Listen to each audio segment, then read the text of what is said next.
नमस्कार मित्रों, ये नवंबर का जो महीना है इसमें बहुत सारे ऐसे घटनाएं हमारे सामने, बहुत सारा ऐसा घटनाक्रम गुजरा है अतीत में, इस महीने में, कि किस किस को याद करें, किसको छोड़ें, ये कई बार फैसला लेना बहुत मुश्किल हो जाता है। एक और विभूति इसी तीसरे सप्ताह की देन है हमारे भारतीय इतिहास को, और वो है रानी लक्ष्मीबाई। मित्रों, वैसे तो आम फहम बातें हो जाती हैं कि हमने इतना पढ़ लिया कि वीरांगना थी, उसने लोहा लिया ब्रिटिश साम्राज्य से, लेकिन बहुत सारे एक मानवीय पहलू भी होते हैं जिन्हें हम दरगुजर नहीं कर सकते, जिन्हें नज़रअंदाज नहीं किया जा सकता। एक ऐसे परिवार से संबंधित शख्सियत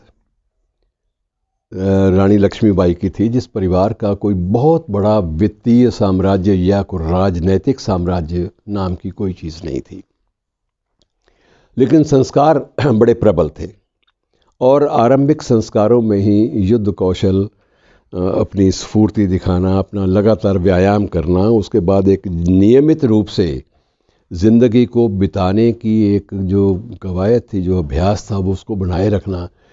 इन चीज़ों ने उसे इतना सबल बना दिया था कि वो विपरीत परिस्थितियों में भी उसने जूझना सीख लिया था। विवाह हुआ, और वो भी इसी छवि के कारण हुआ कि ये एक ऐसी वीरांगना है जो बेहद उत्साह से भरी हुई है, इसमें जान है, और ये कुछ एक बातों को लेकर, कुछ एक सिद्धांतों को लेकर सोचती भी है और उन पर अमल करना भी जानती है। विवाह में बाल गंगाधर जो महाराजा थे, उनके और लक्ष्मीबाई के ज़िंदगी में, उम्र में काफ़ी फ़र्क था, बहुत अंतर था, लेकिन विवाह हुआ। और जब विवाह हुआ तो मित्रों, उस वक्त लक्ष्मीबाई के सामने भी विवाह का पूरा प्रकरण स्पष्ट नहीं था। विवाह क्या होता है, गुड्डे गुड़ियों का खेल, उसमें एक रौनक मेला, उसमें शान व शौकत, उसमें समृद्धि, उसमें राजमहल, राज परिवार का एक परिवेश, ये सारी बातें उतना ही ज़िंदगी में उसके समझ में आया था कि ये चीज़ें एक बहुत बड़ी उपलब्धि होती हैं, और अब मैं जो चाहूँ वो सुख भोग सकती हूँ, और जैसी वीरता का प्रशिक्षण और आगे बढ़ाना चाहूँ उतना मैं ले सकती हूँ। क्योंकि तब परिवेश बदल गया, एक सामान्य परिवार से वो राजसी परिवार में आ गई।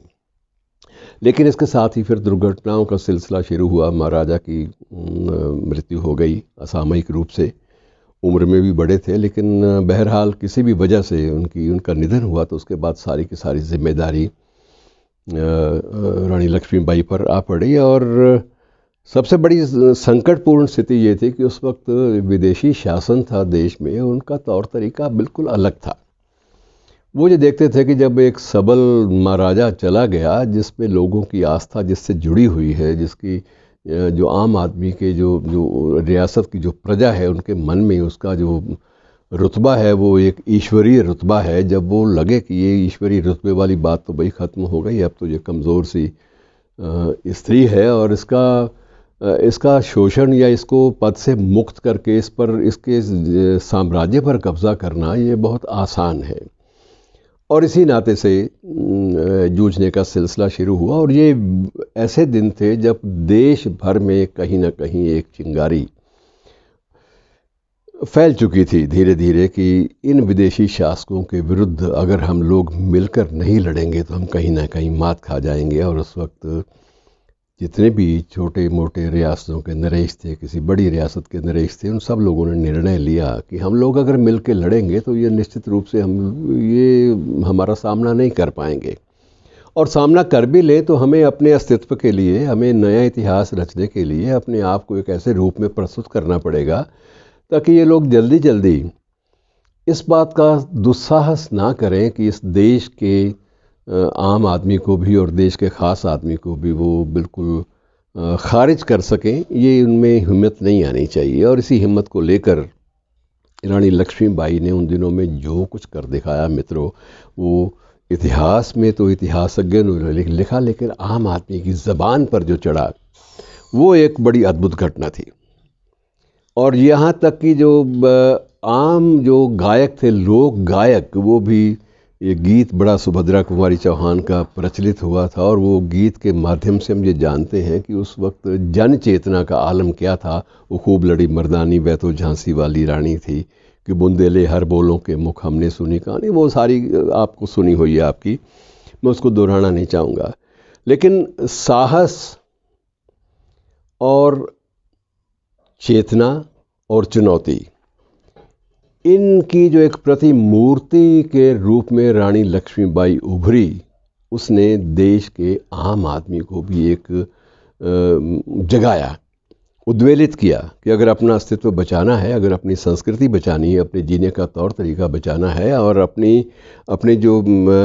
परंपराएं हैं उनकी रक्षा करनी है, तो उसका तरीका एक ही है कि जूझने के लिए, मरने मारने के लिए तैयार रहो।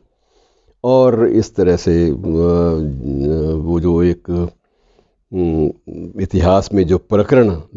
रानी लक्ष्मीबाई का जुड़ा मित्र, वो अद्भुत था। और जब भी उनकी जयंती या पुण्यतिथि आती है तो देश के लोग बड़े गर्व से उस एक छोटी सी रियासत की महारानी को अपनी राष्ट्र नायिका के रूप में याद करते हैं और ये एक बहुत बड़ी उपलब्धि होती है। धन्यवाद मित्रों, आज इतना ही।